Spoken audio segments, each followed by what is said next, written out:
Hello. Hello. Happy New Year. Happy New Year.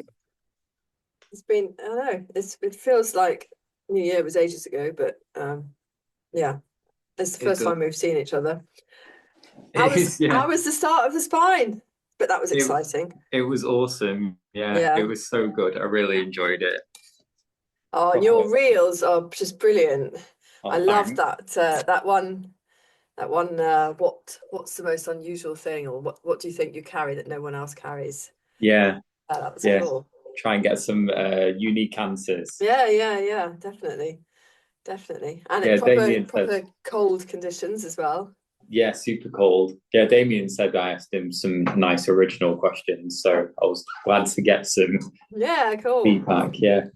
Yeah, Yeah, definitely. proper cold. To be fair, on the Saturday, because I was just standing around for ages, like, who do I ask questions? Who do I ask questions? I got really cold, and I was thinking, oh man, I'm glad I'm not doing the race. But then on the Sunday morning, you just like see them all with their like proper gear all ready to go, and you're like, oh, maybe it's not so bad.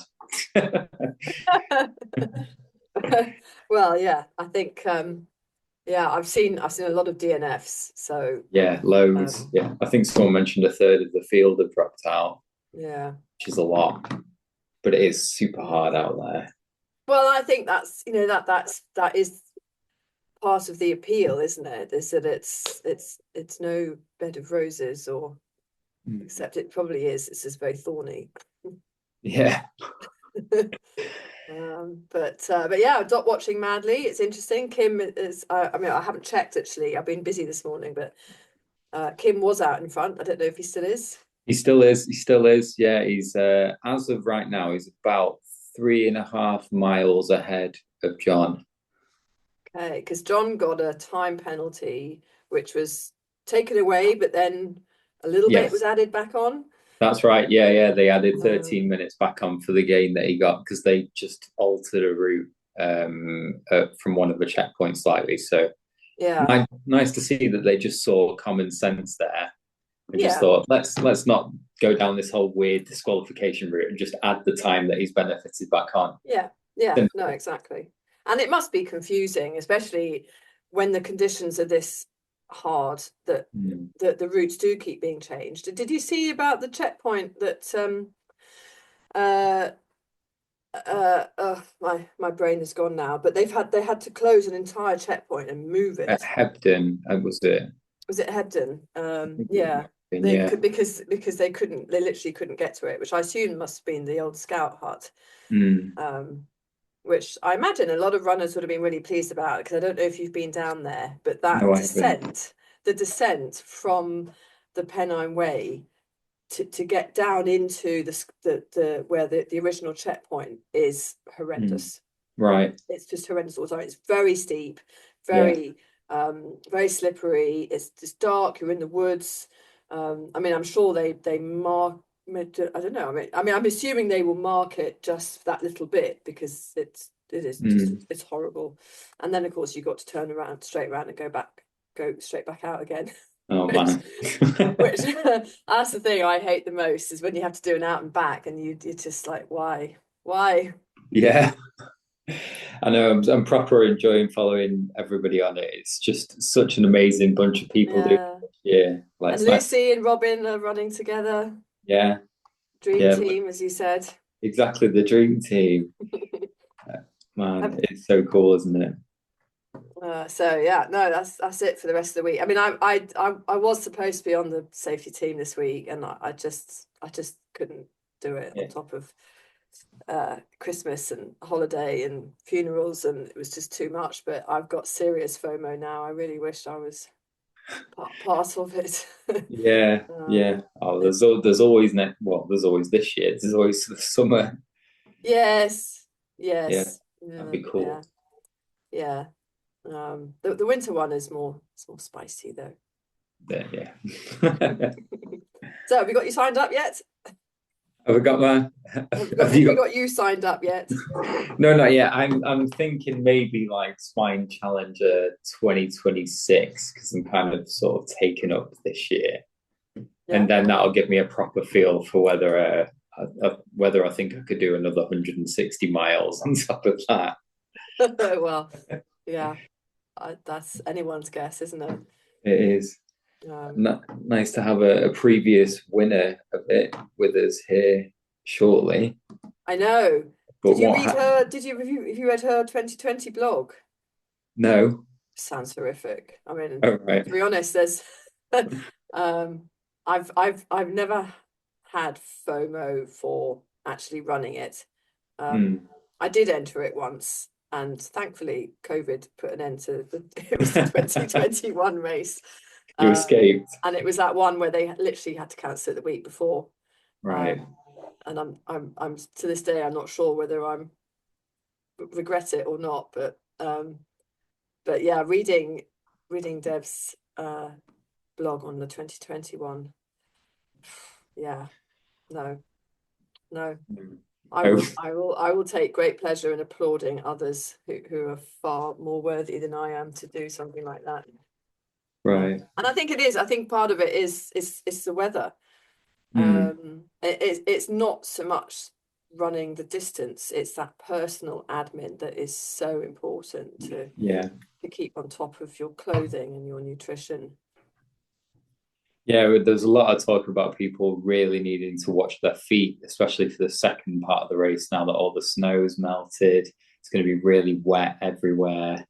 Yeah. Everybody I spoke to, because I did ask everybody also, like, how many socks have you packed?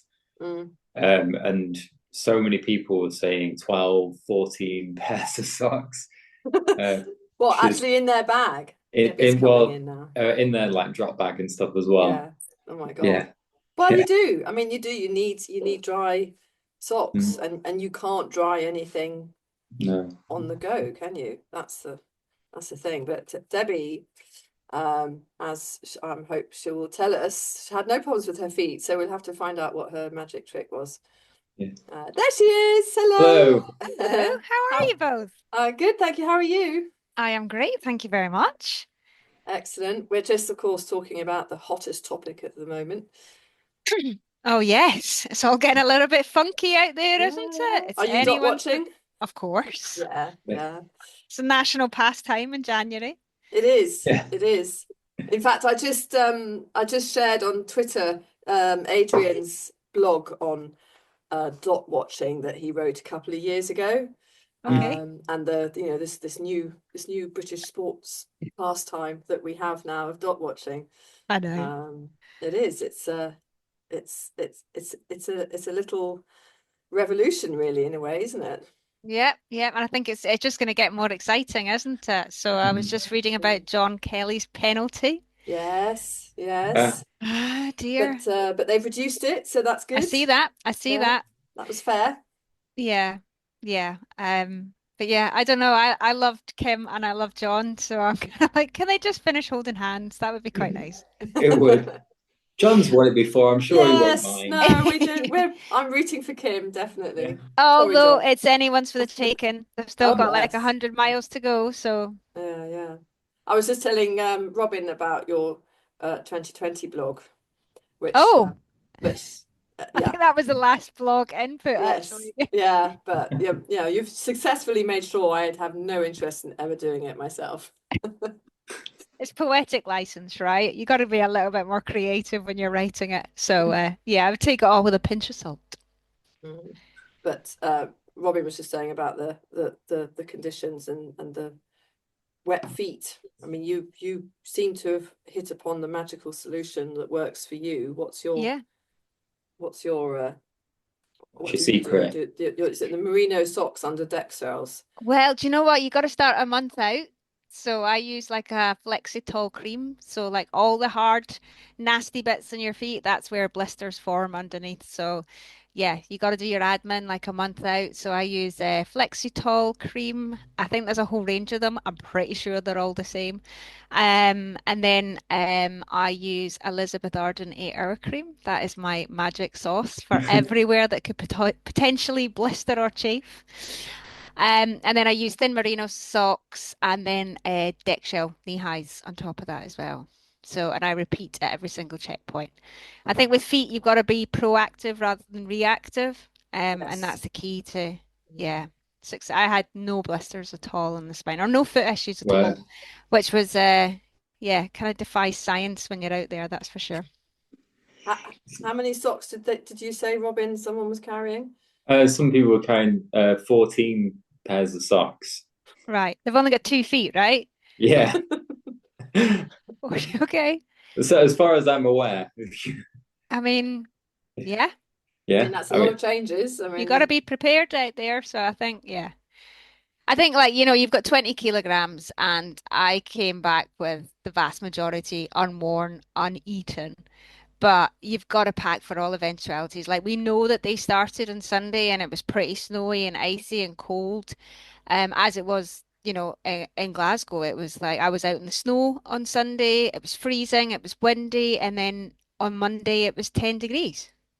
So it's the swings that you go through on that week as well. So you've just got to prepare for everything. Like the year I did it, I put sun cream on, and I was the only person that wasn't burnt. And everyone were like, oh, "Why are you wearing yeah. sun cream?" I was like, "Well, I'm Scottish and I'm ginger, and it's a little bit sunny, so yeah, you've got to prepare for everything." I love I that mean, a I month probably did have out. 14 pairs of socks, so I'm not gonna say. I've not heard someone say that you should start managing your feet a month out. Yeah, I love that. I've already put into my Google tabs this Elizabeth Arden 8 hour cream, just in case. I'm gonna just utilize all of your knowledge today, Debbie, yeah. because I mean, never asked to use mine because it's been in places that we will never discuss. But but yeah, it's my go-to for everything. nice, I like it. Well, you appear to have done just about every single race that I want to do. Oh, So really? it might just be me like picking your brains most of this And podcast, what's your it bucket seems. list then, Robin? You've done Spartathlon. I'd love to do Spartathlon. Um, I'm looking to do UTMB, and if I don't get in, I find out in 2 days. If I don't get in, then my next option was a 24-hour track race, which also Oh. is one of your specialties. Well, I've done Wait a 24 minute. hours. I haven't completed a 24-hour track race. The ones that I've done have all been on the road. So there you go. You've already got one up in me. All right, okay. You just need to finish it, obviously, or stay on Yeah, your feet for 24 hours. okay, no problem. Easy. I've not done a 12-hour one yet. I'm wondering whether to do that in the build-up or not. But It I'm might put you still off. Just go for it. all right, okay. Noted. Should we talk about Western States? Yes. Yeah. How many times have you put your name into the ballot? Well, it's been 9 years in the making. So Wow. I took a bye one year, and obviously there was the COVID year that that was skipped. So Mm. yeah, 7 times I was in the ballot, and so it took me 9 years to get here. I knew they would eventually let me in, so you just got to keep chipping away at it. Like what you've got to do with UTMB. Yeah, exactly. How many tickets did you have? 64. Okay, that's a good amount of And tickets. is that the 8 times the 8 years times because it increases every time you Yeah, so go. 7 years and it accumulates. I Yeah. mean, don't ask me to do the maths because maths is not my forte. But yeah, it doubles every year. Yeah. Yeah, And yeah, I didn't what's get a in with my buy? one ticket. What? Okay. The one ticket wanker, excuse my Yeah, French. But yeah, yeah, I know someone who got in on one ticket. I think he was like third in the draw. His name was pulled out. He was quick to phone me to tell me about this. Really? But yeah, I mean, I had 64 tickets in the draw, but I think there was something like 40,000. So the odds were not really that much higher because every year your tickets double, but more people enter it. So every year it's like record number of entries. But I think, looking at the numbers, it's a 10-year plan. If you just, you got to keep chipping away at it. So I say to people now, like, people who are probably in their early 30s and really don't have Western States on their radar because they're starting in their ultra journey and they've done their first 100. And I'm like, if you've got a qualifier, stick your name in the hat because in 7 or 8 years, you might think, actually, I really want to do Western States, but you've got to accumulate those tickets and earn your Mm, stripes. But I do think realistically it could be about 10 years. There was one guy in the draw that had 512 tickets. yeah. He got Did a he get place, in? thankfully. Oh, okay. Yeah, thank Oh my God. God. Yeah. The only time that will backfire is if the poor sod actually gets a place on the first go, like your Well, other trust the friend. universe. It's your time. Yeah. Then it'd be like, I would have The done a first 50k. the first ticket that was called out was a guy from the UK with one ticket, and I was literally on the edge of my seat, like, oh, it's gonna be me. Oh, really? Oh, But really? That would be yeah, it. Done and dusted. yeah. Oh, I was really sad when my name wasn't read out. Yeah, I didn't even watch it. I was in India at the time, so I was on India time, so it was like really quite late. Well, late for Yeah. me. And because I'd spent years, I think there was one year I was going around Tesco pushing a trolley, watching the draw. And because I've sat and watched it and not get my name pulled out, and I thought, "Do you know what? I'm not staying awake for this because Yeah. if I get a place, I'm pretty sure I'll find out quite quickly." Yeah. And I was just lying in bed and my phone was just like going off like ding ding ding ding ding. It's like, oh Yay. my God, it's I time. Oh, brilliant. mean, looking at the list of races that you've done, this really does look like it completes the set. Yeah, it So really does. Yeah. I'm really happy for you that you've got it. Thank you. Yeah, I've been doing ultra racing now for 18 years maybe.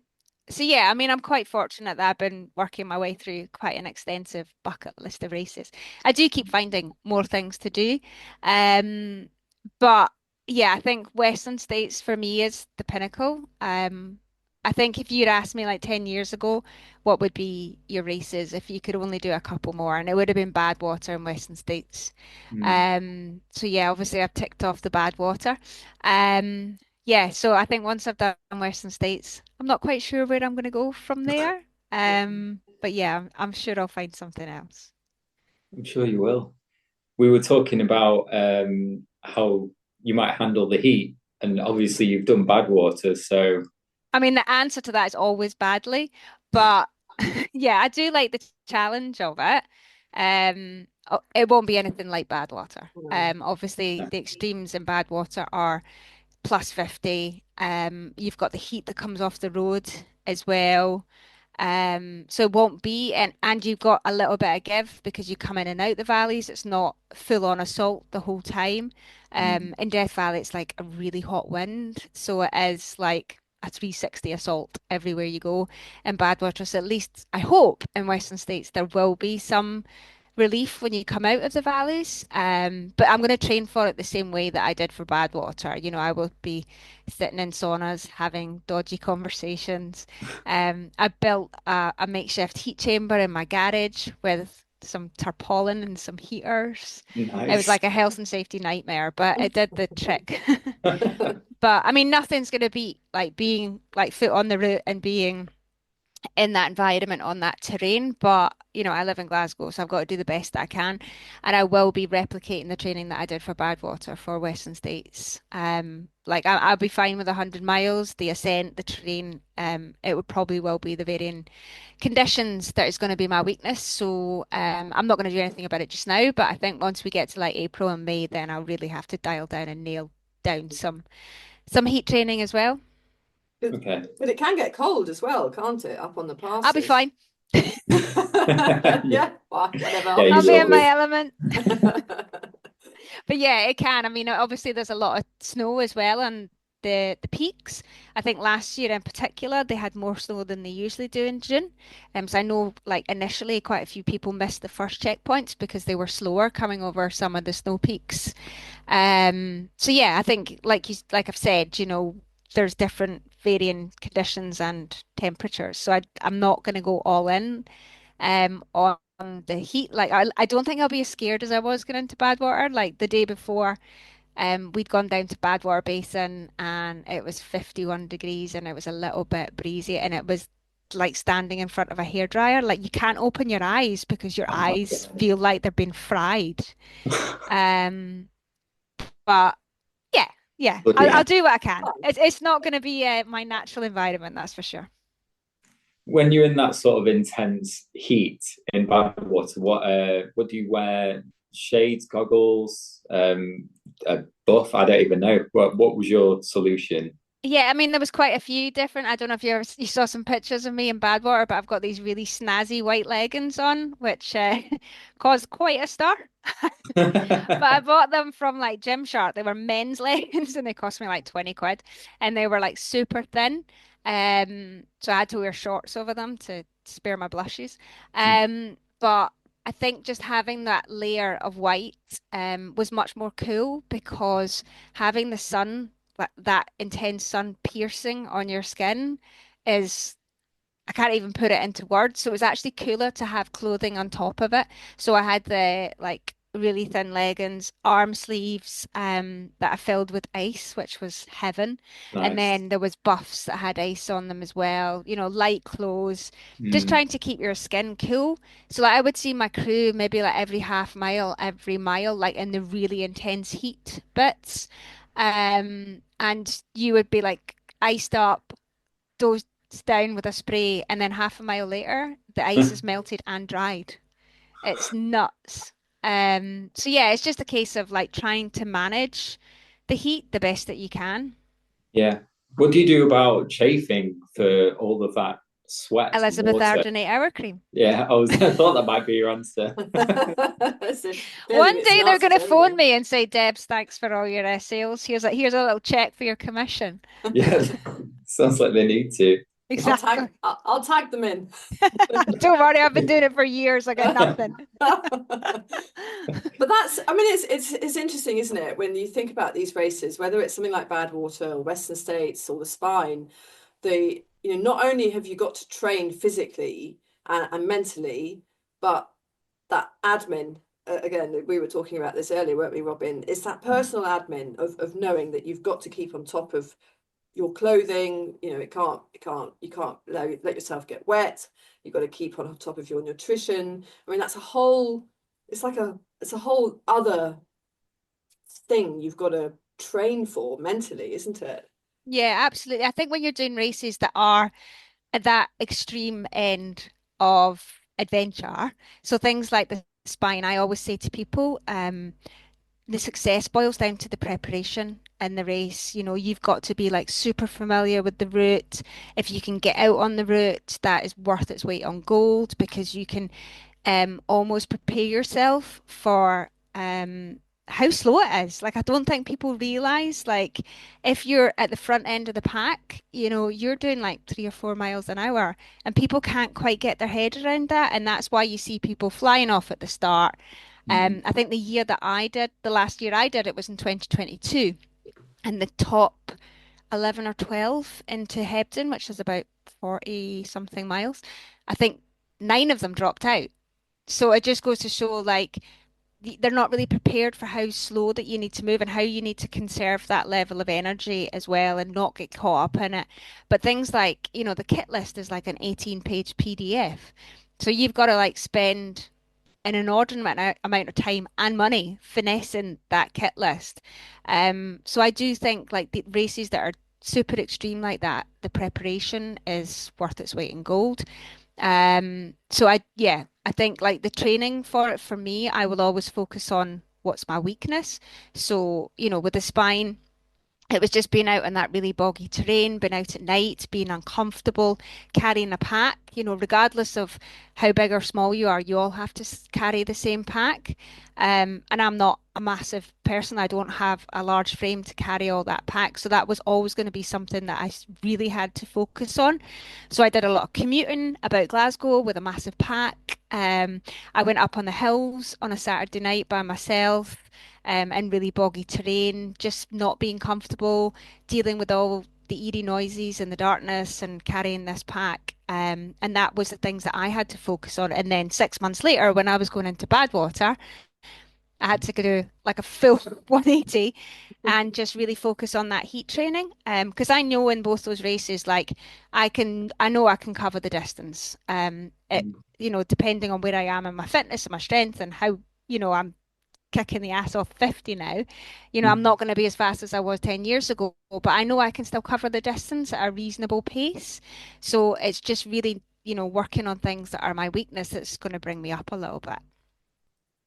Does do you think with something like Western States, and do you have this sort of feeling that, you know, you've got this golden ticket, and how will you approach it? Will you approach it that you're going to enjoy it no matter what? Are you going to approach it with a competitive mind frame? Does it make you worry more that, you know, this is it practically? So this is like your one chance, and what will you make of that one chance? Yeah, I mean, I feel very privileged to be given a place first off. And yeah, I've been trying for 9 years, but I always say, like, trust the universe. This is my time. I would have loved to have done it like 10 years ago when I was fitter and faster and stronger, but it doesn't make any difference now because now this is my time to do it. Yeah, above everything, I need to finish. And it was the same going into Badwater. I dragged my family out to the hottest place on the earth. Costs you an absolute fortune. I'd got a place in it. So whatever happens, I needed to finish it. And going into Badwater, my only goal was to finish it, and I wanted to do it to the best of my ability. So it didn't matter what everyone else was doing or where I was in the race. It was completely irrelevant. And I think going into Western States, yeah, I need to finish it because this is like my one shot. I can't see me ever being able given a chance to have a place in the race again. I don't want to do 9 years of qualifying races to get that elusive Then, race spot. I just can't see me being able to do that. So, mm, yeah, I do feel like there's a little bit of pressure on myself. But unless there's something physically or mechanically wrong with me, I'm pretty stubborn. Like, I really love suffering. I'm quite resilient. I mean, you'll see from my race profile, like, I don't mind going mm, like deep into the well. I'm used to doing that. So yeah, unless there's something seriously wrong with me, I can't see me not finishing. But yeah, I want to do the best of my ability. I yeah, really do. And I'm not going to be messing around. I'm not going to be like just taking it in. I'm going to go out there and I'm going to run as best as I can.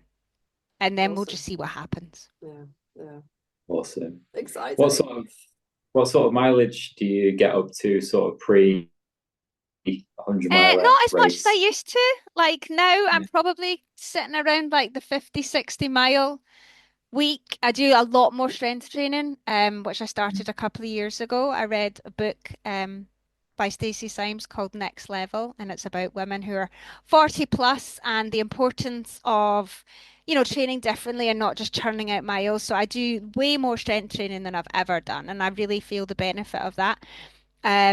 But when I was back doing like 24 hours, I would routinely do like 80, 100 miles a week. Literally, I don't even know how I did that or fitted it in. So yeah, I will start to increase the mileage, but I feel like I've got a lot of conditioning in my legs over the years. I don't feel like I need to churn out loads and loads of miles.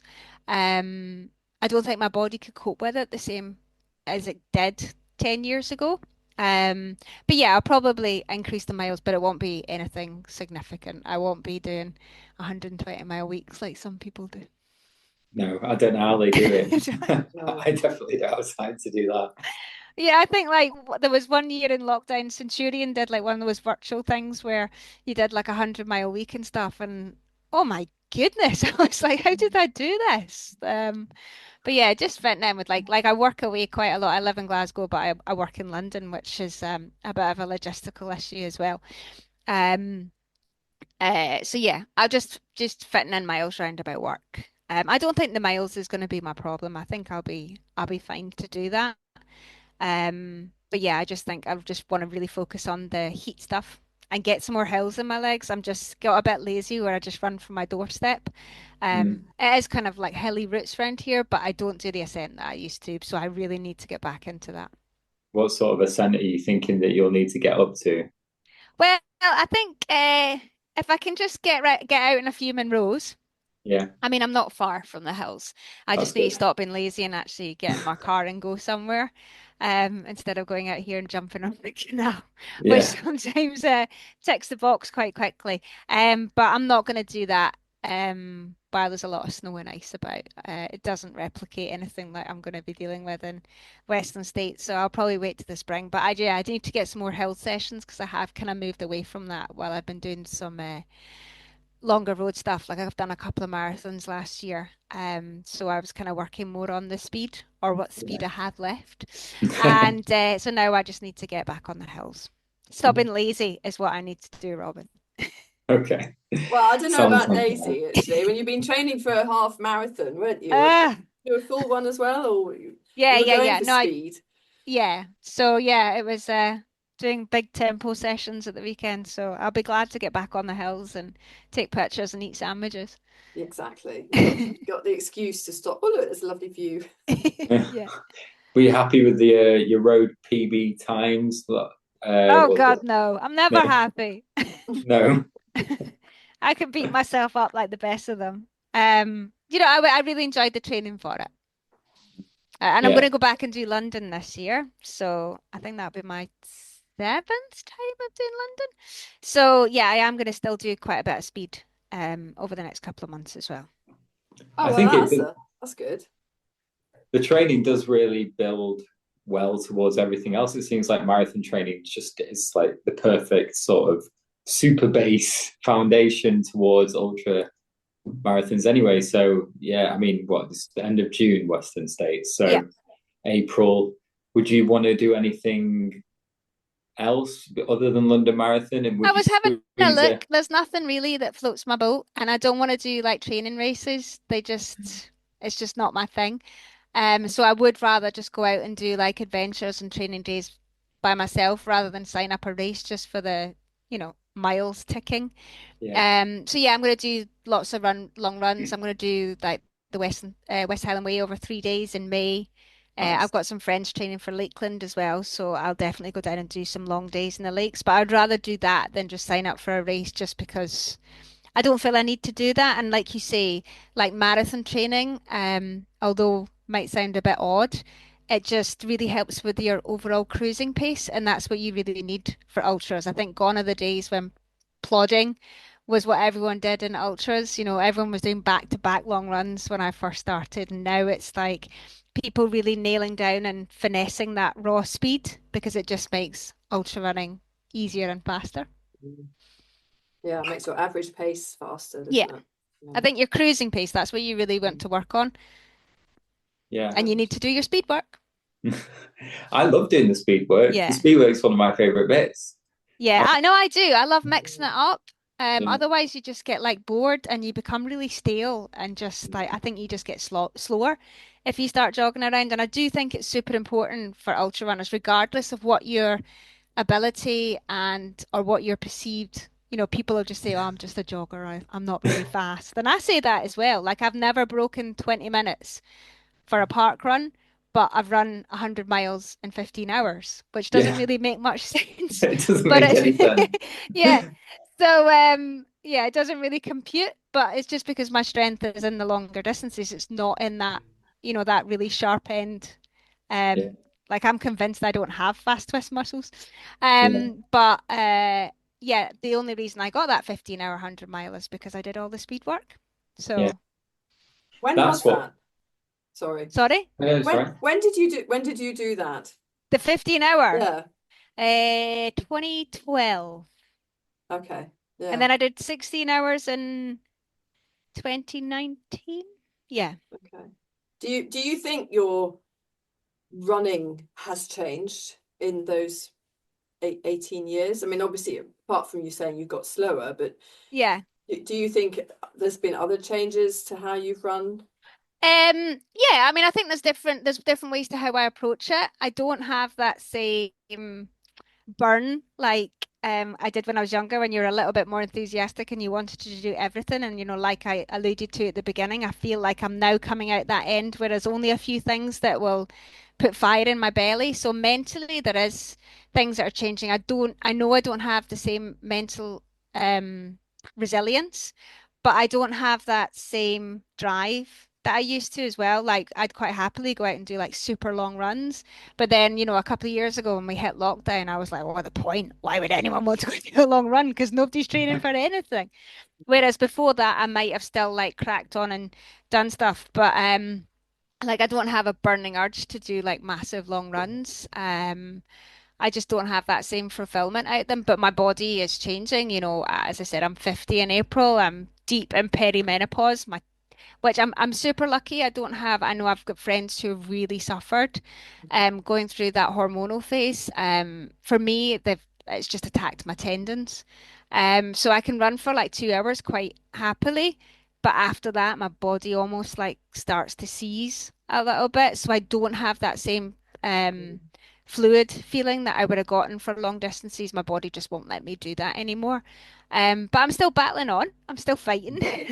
There's still loads that I can do. I just know that I can't do the same things that I did 10 years ago, and that's fine. But as you know, as I said, I feel really lucky because I've not got the same symptoms like a lot of women have to deal with.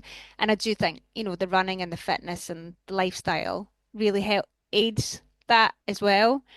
But yeah, my Yes. body's definitely changing for Mm, sure. yeah.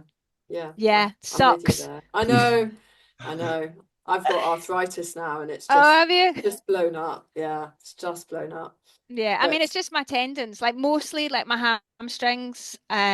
interesting. I haven't heard that one. Yeah. Yeah, That's the trouble. Every woman's different. absolutely.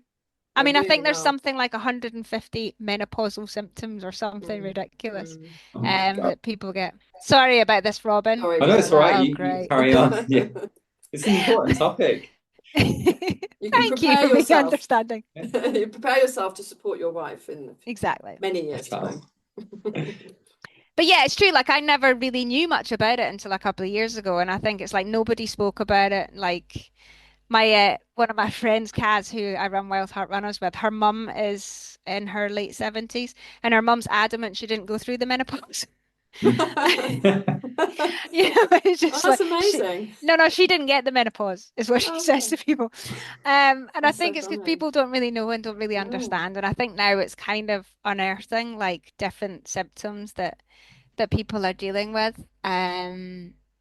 But It's yeah, just, I'm yeah. still going to keep chipping away at it. Like I want to be a runner. I want to be a runner for the rest of my life. And I just know I'm going through a different phase just now and I have to reframe and reset and just deal with different things. But that's fine. I've always had to deal with different things as they've come up.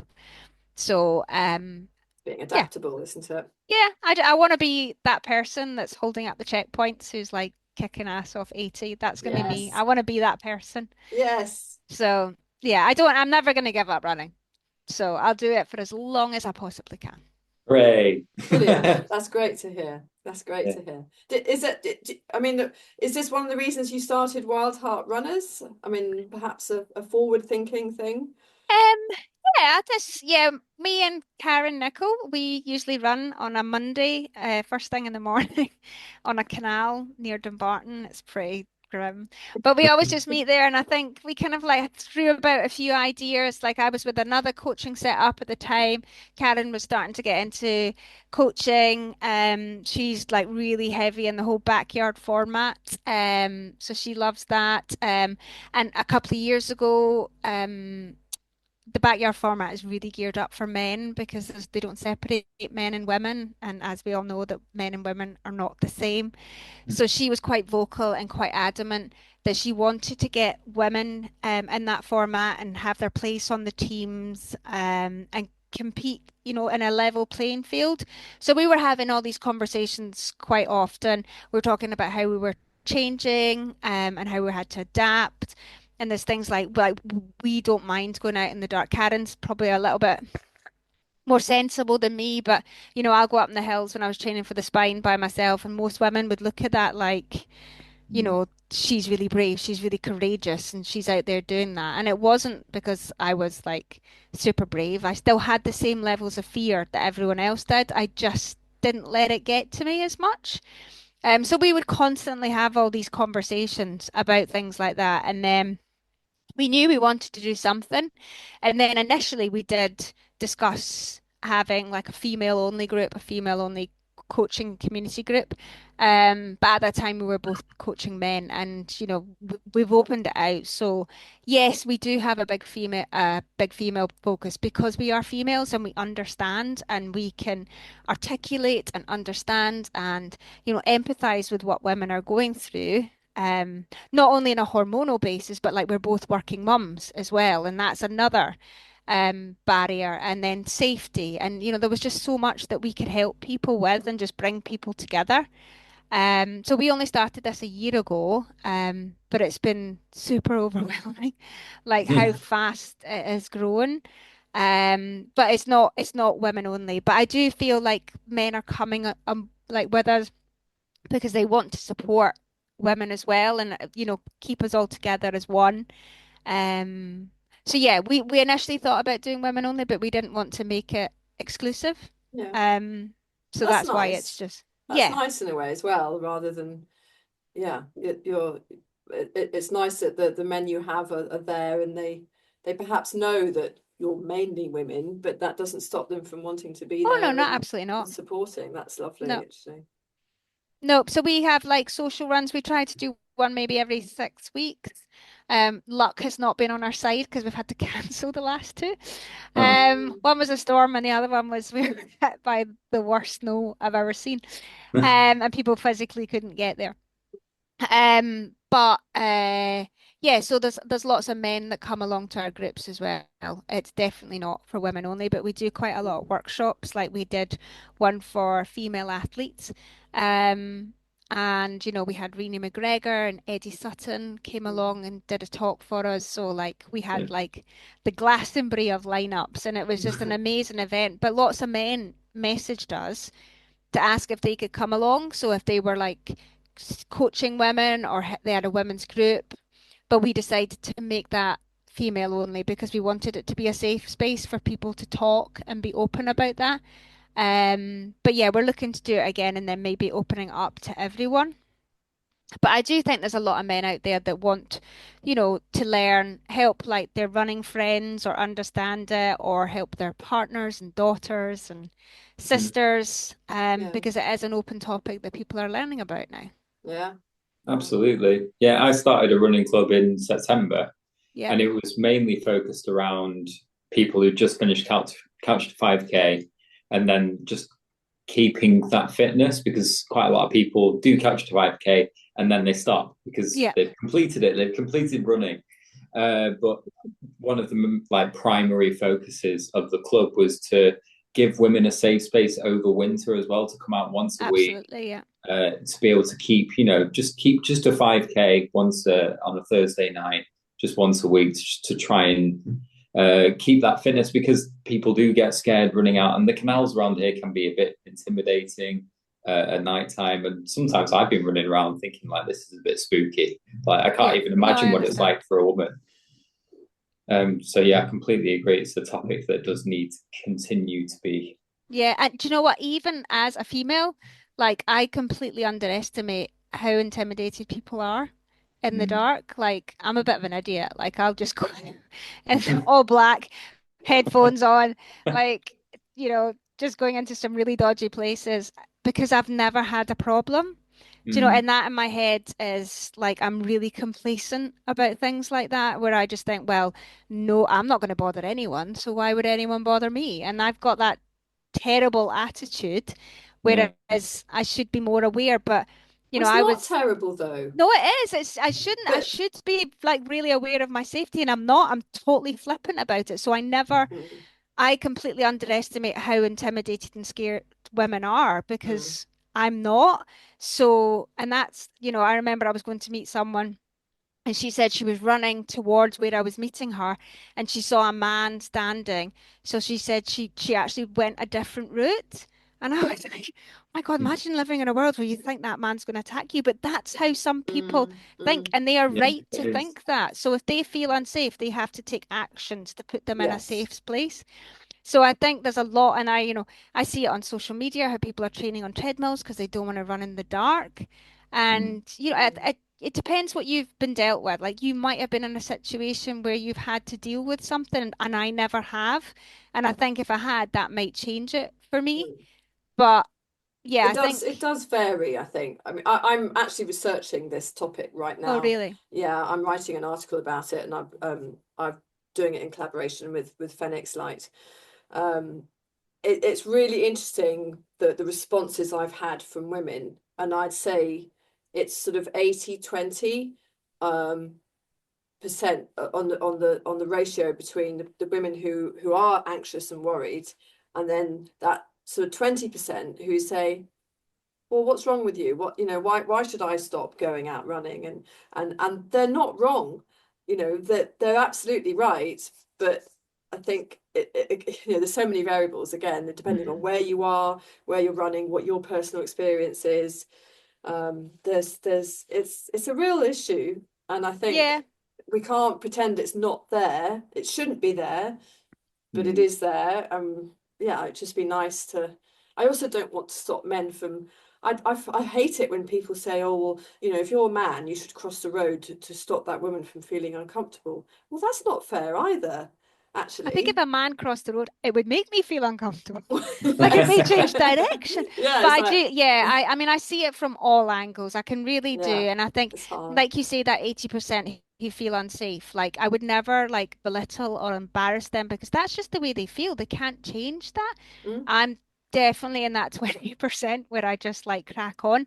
But maybe it's like in areas that I know and people that I know. Like I feel safe in Glasgow yeah. because it's my people. Like, but if I went to a different city or a different area, I probably wouldn't feel as safe because I'd be out of like my comfort place. Mm, Um, but yeah, I just, yeah, I need to learn to appreciate like different women, think differently, and not everyone um is, as flippant about it as I am. You're also pretty quick, Debbie. I'm sure you could probably you could Let get me away. refer to my hamstrings. yes. I'd be like, you can chase me, but I need a 3 mile warm up. Yeah, yeah. There's definitely some kind of poster that could be made from that. Oh Yeah, dear. for sure. And so just cycling back through all your races, what else can I ask you to help further my own career into running? This is Robin. Robin, what I love about Robin is he's at the start of his ultra running career. So Oh, I love just egging him on and saying, yes, enter this, yes, enter that. So I can live vicariously through him now. It's brilliant. Unfortunately, yeah, I didn't get into Lakeland 100. That would have been my first 100 miler, but I didn't get the spot. I mean, that's what one way to jump back in and just Yeah, going straight in for the Lakeland 100. Yeah, Yeah. yeah, yeah, absolutely. Go big, go large every time. Yeah. Yeah. exactly. When you did the 24-hour races, what were they like? Is it Oh. always round a track? I know, I appreciate it's a long time ago. No, yeah, yeah. I mean, when did I do my first one? Oh my goodness, 2011? Yeah. I no, they're not round track. So I have only ever done it in championship races. So the Mm, first one I did was there was a Commonwealth Ultra Trail Championships in North Wales in 2011. I think that's the first time and the last time I think there was a Commonwealth Championships. And it was on a 1K loop in Llandudno that right? was round a central reservation. So it went up 500 kilometers, U-turned and came 500 kilometers down. And we did that for 24 hours. That was my first 24-hour race. And I remember going back to that place like a couple of years ago, in Llandudno, and I was looking at this thinking, God, it's a good job I was a little bit fresh into 24 hours because what Yeah. was I thinking? How? And Why? yeah, and then I did 5 stints for the GB team, Yeah, and they were all on roads as well. So they're all right. usually like a mile, 2 miles maximum, the loops. I don't remember one that's been longer than that. Yeah, it's a really hard format. Like the Yeah, clock just keeps ticking. It doesn't matter what pace you're doing, whether you're walking or, absolutely running your little heart out, the clock just doesn't move. Where do you go in your head? Dark, dark places. Yeah, I think the first 8 hours, I always remember like getting to 8 hours, and that's when things would just mentally unravel because you're thinking I've got 16 hours of this to go. I haven't even put a dent in it. But I think because I was running and in national colours as part of a team, that's an That was extra how. incentive. mm, I never really got it right. I got some really, really wrong. Um, but yeah, I know in my heart of heart I gave the best I could. on those different events. But yeah, it's a really hard format, physically, mentally, emotionally, everything. It's like it takes everything. And I do think there's only a few of them I knew. Like I knew when I kind of got to the tail end of my 24-hour journey, shall I say, I knew that I was done. I just couldn't do that format again because yeah, I would be flying out to events and I would be sitting in the flight thinking, I can't wait to be on this flight going home. Uh, and that's when you That's know you're not a great done. sign, is it? That's when you know you're done, is when you're like literally dreading it. And Even though it was an just, amazing opportunity, yeah, um, and you know, it's a really important part of my life. I'm so thankful that I got to be able to do that. But yeah, it takes just a lot. It just takes being everything. 24 hours on a road. Yep. It's mad that I find I want to do it even more now after I've heard all that whole speech. I really like You'll them. learn the hard way, Robin. I'm sure I will, yeah. He's young, what can I say? Yeah, He I wants do it think it's all. one of those things like you've got to do it to Yeah. experience it. I do think as an ultra runner, there's a few things that you need to do, and I do think that that is one of them. It's Okay, not cool. easy and it's not for everybody because you know you will know those people that will be like, I don't even own road shoes because they're just like slaves to the trails. Um, but I do think it's one of those things that you have to do. What other things do you think are the things we Well, have you to got to do a do? 100-mile trail race. Yeah. So, yeah, you can do that. So Yeah. obviously you're trying to get into Lakeland and Yeah. UTMB. I think there's so many races out there. Like when I first started, we would do the same races in Scotland over and over again because there was only about 4 or 5 ultra races. Whereas Mm. now, you know, you can run in a tunnel, you can run in a car park. There's just like You can go up and down Snowdon. you can Yeah. go up and what was that one, the hill, where it's like a mile Yeah, up and down for like yeah, 200 miles or something like that. Oh my God. Um, yeah. that you know there's a lot of races, there's a lot of different format, you know, like the backyard thing that's just grown massively over the last few years. Yeah, I'm that just I'm saying right intrigued. now that I'm not doing a backyard. um but yeah, I think there's a few things like if you want to do Lakeland, it's the best. It's Right. just it's a phenomenal race. um What would you say? Could you put a pin on a favorite race or a favorite memory maybe in a oh race? God, can I have a top five? Yes. Absolutely. Lakeland is definitely up there. Yeah. Like I always like I think I've done the 100 through 4 times. And I've done the 50 and I've volunteered about 6 or 7 years. I love being part of that race and that event. I think it's just really welcoming. You see people you Mm, haven't seen all year. You all come together. It's like a big, happy family. I do think it's grown far too much. You know, I Mm. think it was a bit of a shock last year with the numbers and people were all spread out because of the sheer numbers in the race. For me, it took away from the experience. But obviously, the race organisers, it's up to them who decides who's in the race. And I respect that. It's no disrespect to them. But I do think it's just got a little bit too big to make it that special thing that it was for me. Um, but yeah, that's one of my favorite. I love all the races on the West Highland Way. Like I live close to the West Highland Way, so the Flying the Devils, West Highland Way. Love the Spine, even though I bitch and moan about the Pennine Way. It's the most hostile place in the world. But everything about the race and the race experience and just being in that little bubble yeah. is The Spine family is another really it's special. magic. And you know Yeah. what? I do feel part of the Spine just sitting here watching people's dots. You know, I do feel part of that whole event and you know, everyone's WhatsApping and chatting and oh, have you seen this and have you seen that? And I do think you don't have to be on the Penning Way to be part of that special experience. It brings so many people together.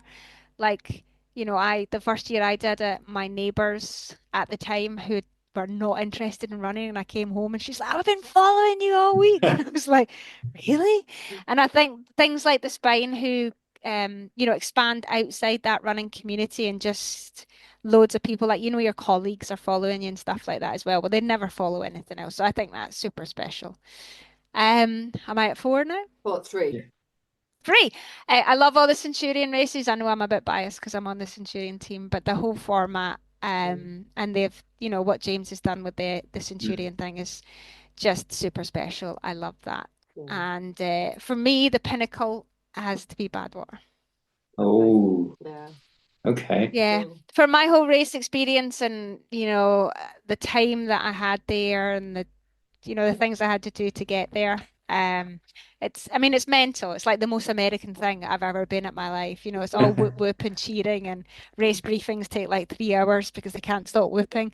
Um, at least I'm prepped going into Western States, right?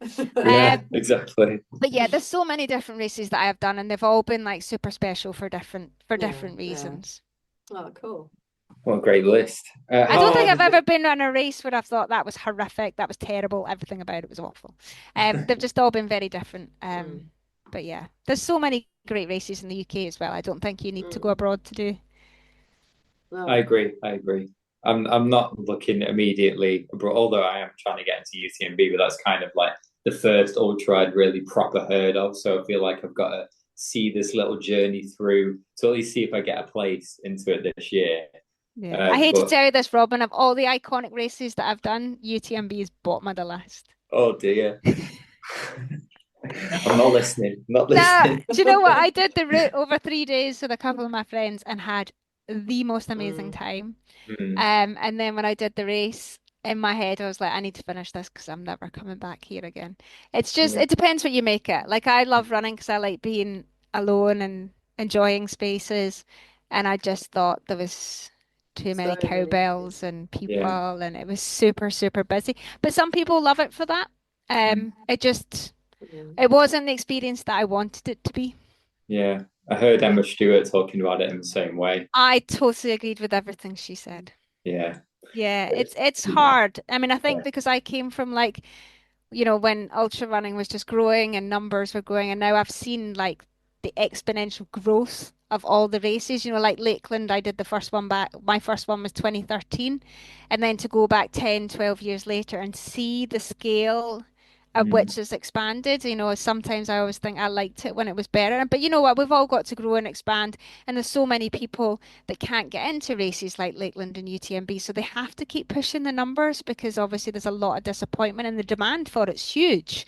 So there's yeah. not like, like they're not filling places. It's just things have grown. And that's just the way it is, unfortunately. I had the same experience at Lavaredo. Yeah. I didn't finish it, but I got to about 80 miles and I was still, sorry, 60, and I was still surrounded by hundreds of people. I mean, it was It's like the there was, poles, the clicking of poles all no, day or all night. and there's no pole etiquette. They keep poking them Oh, in you your have face. poles It in your drives me mad. eyes. And someone's alley, alley, and you're like, oh, fuck No, just silence. off. Well, I remember walking along a road, going up a hill, walking along a road. I was so tired that the altitude really got to me. Yeah. And I'm surrounded by literally hundreds of people. Yeah. This is through the night. I'm into the next day, and it was just silence. There's no one was talking, and I'm so Yeah. used to if I do come across people, there's a couple of people behind me chattering away, or there's a group of Yeah. 3 people up there, and I try and reach up to them, and they're nattering away. There was just silence, and I just thought, where's I wasn't expecting anyone to talk to me because I'm sure they were all Italian or French, but why are they not talking amongst themselves? Yeah. Where's that? Yeah, that That is chattiness weird. I love. Yeah, it was very uncanny. It's like zombies just moving, right? It's just, Yeah, yeah. yeah, I don't know, like if you sign up for something like London Marathon, you expect to be in this massive pen with hundreds and thousands of people, and you Yeah. get that. But I just think when you're starting to go into the long distances, mentally you can't really cope with that for that long. yeah. It's just too much. It's quite overwhelming, and that's what I found about UTMB. Like I'm really glad that I did it. But maybe like Mm, doing it over 2 the 3 days and having like the best experience and really appreciating and taking in the beauty of the route, Mm. and then going and doing it with like thousands of people. Maybe that just took it away because I don't know. And it was like one of those races, like these iconic races that you build yourself up for, and it doesn't. doesn't meet Yeah, meet it your just didn't deliver for expectations, me. does it? But yeah, I'm glad I did it. I'm glad I did it. I think there's a difference, and it was really interesting. I spoke to Hayden Arrowsmith about UTS and the ARC. I think there's a growing difference now in our sport where they're being turned into events rather than ultra races. Yeah. And you know, UTMB is such a thing where it's an event, it's an experience, it's a circus, if you like. But you're almost not doing it because you want to run on those beautiful trails around Mont Blanc. That's almost irrelevant to the Yeah. experience, if that No, makes I get sense. that. I mean, I don't have like a really strong opinion on UTMB taking over the world. I know, you know, it splits the audience. People are getting really upset. For me, doesn't really affect my life, so I don't really have a strong opinion on it. If people want to sell their races to UTMB, that's absolutely well within their rights. Crack on. Um, but yeah, I mean, but there is a market for it. Yeah. And that's it. You know, Yeah. it's supply and demand. If people want to do it, then they're going to do it. Like, I don't think people are going to move away from races because they're not happy about the organization. And sometimes it is what it is. You know, if there's a market for it, people are going to do it. And I think people forget. I mean, I saw a comment on a race who I'm just going to talk to actually about some marketing, where they said, "Oh my God, you know, this is so expensive, it's ridiculous." And I thought, but that's about the same price as Western States is. But you wouldn't consider complaining to them about their pricing because it's such a sort of a goal race. But this sort of UK race, well, why are you having a go at them and saying, "Oh, well, you know, that's fine. I wouldn't pay that because, you know, to do that." But I think people forget that actually, you know, if that there is a market for everyone out there. There's a race Yeah. for everyone, and live and let live. But it's just, you know, it's products and services. If you don't want to pay that, don't pay it. If you don't want to do it, don't do it. It's No. just as easy as that. Someone else will want to do it. Like if you want to pay £50 for a pair of trainers, that's fine. If you want to pay £300 for a pair of trainers, crack on, do it. It's just all different. But I do think people are a bit naive and underestimate or under-evaluate like the money that goes into races. Like I remember going to do Cape Wrath a couple of years ago, and I was super fortunate that I got invited along to do the race. They wanted more women there, more representation. So when they asked me to do it, I was like, hell yeah. So, but when I got, because I thought, well, maybe that's quite an expensive ticket. And so, but when I got there, I could not believe the money that goes into that race, you know, like the logistics of moving two campsites. There's never-ending supply of food. There's medics, there's photographers, there's you know, it's just unbelievable the scale that goes into that. And it's all inclusive for like 8 or 9 days. So for me, something like that, when you're actually in that race and you can see where your money has gone, it's really good value. But see, when you're sitting on your computer and Facebook and you're bitching about a race that you've never done or never intend to do, and you don't know like what the spreadsheet of the cost is involved in it. But things like, yeah, Western States, I can't remember how much it was, like $500 or something, for example. I just paid it fast as I could.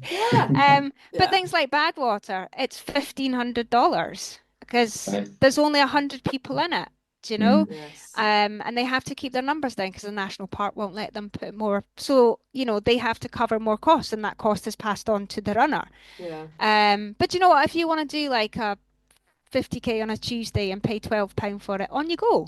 But if you want to do one of the bigger races that have so many costs involved in it, you either pay it or you don't. Do you know? But yeah, I do think, you know, it's just life. Everything's going through the roof. Do you know what I mean? Everything's going up. And I think, I mean, I think there's an argument to be said, actually, maybe more of the low key races should start putting up their prices a bit, because otherwise they're going to go. You know, if they're not sustainable, if they can't actually keep themselves going, you know, then why not increase your entry fee by £20, £50? I mean, if it's going to go anyway, at least test it by putting up your prices a bit to try and help you save it. A couple of years ago, when I used to look at the prices of races and I saw how much the spine cost, I couldn't put it together as to why it was so expensive. I was like, there's only a few checkpoints.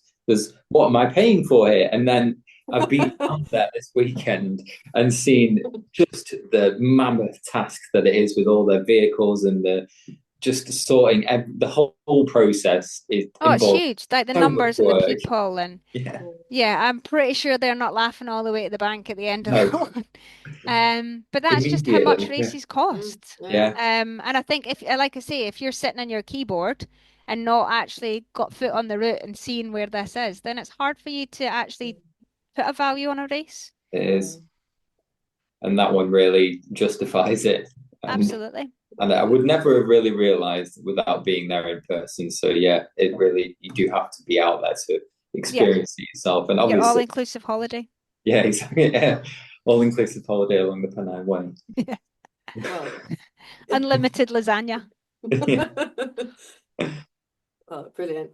So have you got your races, you got your list there now, Robin, for the 2025 or Yeah, I've got my list 2026? now. I'm just trying to scratch out UTMB. Oh no, I still think you should do it. I think Yeah. it's got to be an I would experience. never say don't do it, but I do think there's Mm, better races out there Yeah, in terms of enjoyment. But I can only say that because I've done it. mm, yeah, And I think if I mm. hadn't done it, I'd still be wanting You to still have want that to tick it experience. off, wouldn't you? Yeah. I want to go just from a business perspective. I think the crowds would drive me mad, but Yeah. I still think it's worth going, yeah, for that experience to see, you know, just for the it's time. like going to the circus in Rome. I mean, you've got to be there to Pretty witness much it, is, haven't yeah. you? People walking on the street with their calf Oh, compressions and yes. rucksacks and hydration vests, and you're like, literally, you're going to the supermarket. Yeah, it's they're a Yeah, weird bunch, ultra runners, and then you bring them all together, and it's like especially the they've European got to ones. be wearing like their toughest t-shirt, so they've got to have everyone's got race Yeah, branded that's true. t-shirts on. Yeah. We get Yeah, that even at like little running club committee meetings. Yeah. Everyone's in like, here's my Here's my challenging heavy North flex. shirt. Yeah, yeah, exactly. Or the hoodie that they've bought. And to be Yeah. fair, I look at them and I'm like, oh, I wish I had I that. don't even wear race stuff. I've got loads of like merch and stuff that I bought and t-shirts, and then I never wear anything. I just don't know. Oh, I quite like it. But again, I'm at the beginning of a very fun-filled career in ultra running, so maybe I I'll look see forward what to I get. following it, Robin. Yeah, yeah. You just watch. Exactly. Yeah, I mean, all the Centurion races look ace, like Yeah. the North Downs Way, South Downs Way, Thames Path 100. No, okay, shaking head. No, Thames Path 100 looks No, easy on paper. That's yeah, all I'm going to say. yeah. yeah, But Anything again, along a canal is just a big no-no. it's a hard one. It is, I yeah, think is the South Downs Way is my favourite. South Down Way 100 is my favourite. I I did love one the of my that. 50. Yeah, that was lovely. It's one a of my Great really run. nice favorites. course. Yeah. I mean, it's nice for Yeah. England. Let's be honest. And it's part of that new sort of world trail majors Yeah, thingy. it's nice. It's a Mm. really good race. Yeah, I'm happy that they're a part of that, Yeah. and I'm sure you are being part of the Centurion team. Can I ask you actually, just going back slightly to the GB team, Mhm. you're still involved, aren't you? Because you went out, when you were in India, you were with the GB team there, weren't you? Yeah, What's so I help out with the 100K team. So I've been the team manager for the Scotland 100K team at the Anglo-Celtic Plate for about 5 or 6 years now. Mm, I don't know how many events I've been at. And then this year I was asked to go out to India with the GB team for the World Championships. Totally out of the blue, got a phone call, asking if I wanted to go. And yeah, obviously I jumped at the chance. yeah, So yeah, I was out there last month at the beginning of December out in Bangalore for the World Championship. So I was helping out the GB 100K team, which was an amazing experience. I yeah. absolutely loved it. I loved India. The team were fantastic. What a great bunch of people they were. And they did amazing. And it was just a fantastic experience. I was super thankful that I got the chance to do that. I'm trying to remember now. I mean, it feels like an eon ago, but we had a team bronze, didn't we, from the Yeah, boys? yeah. Is And the it? girls Yeah, took silver. and the silver. Yeah. Oh, brilliant. Yeah, so they were all amazing. Like it Yeah. was pretty Mm. hot.